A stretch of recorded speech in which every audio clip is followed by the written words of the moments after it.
جو دعائیں قبول نہیں ہوتی وہ بہتر اجر رکھتی ہے، اس لیے آپ کو کہانی کا دوسرا رخ نہیں دکھایا جاتا۔ یہ دعائیں زندگی میں وہ آسانیاں لاتی ہے جن کے لیے ہم سرے سے دعا ہی نہیں کرتے۔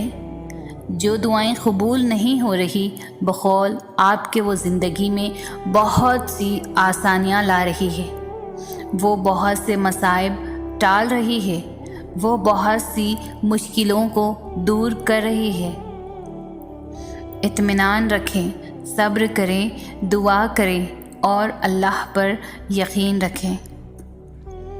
خوش قسمت ہوتے ہیں وہ لوگ جو شروع سے اللہ کے بہت قریب ہوتے ہیں، لیکن پتہ ہے خوش قسمت ترین وہ ہوتے ہیں وہ لوگ جنہیں اللہ تعالیٰ گمراہی کے راستے سے کھینچ کر نیکی کے راستے کی طرف لاتے ہیں، جنہیں اللہ فرماتے ہیں تم کہاں بہکائے جا رہے ہو، تم تو میرے لیے ہو، میں نے تمہیں اپنے لیے بنایا ہے، تم کہاں دنیا کی رنگینیوں میں کھوئے گئے، تم اس دنیا کے لیے نہیں بنائے گئے، تمہیں تو میں نے خالص کیا ہے اپنے لیے، تم تو میرے چنے ہوئے ہو، اور جو اللہ کے خالص کیے ہوئے ہیں وہ چنے ہوئے لوگ ہوتے ہیں نا۔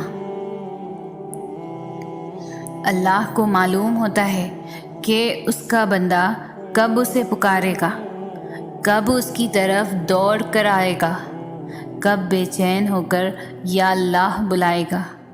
وہ انتظار کر رہا ہوتا ہے تمہارا۔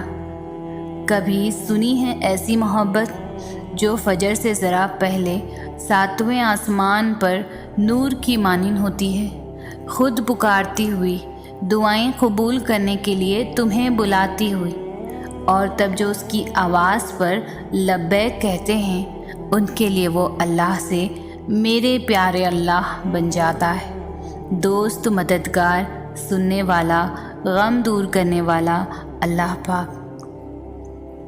وہ مقام جہاں ہر قصہ، ہر شے اپنی منزل پا لیتی ہے۔ تمہیں کیا لگتا ہے تم تو دعا بھی مانگ نہ سکو اگر وہ توفیق نہ دے؟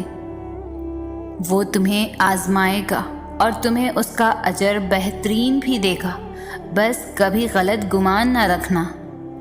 دیر کا مطلب انکار نہیں بلکہ انتظار ہوتا ہے، بہترین وقت کا انتظار۔ اللہ نے ہر چیز کا وقت مقرر کیا ہے، کوئی چیز نہ مقررہ وقت سے پہلے ہوگی اور نہ ہو سکتی ہے۔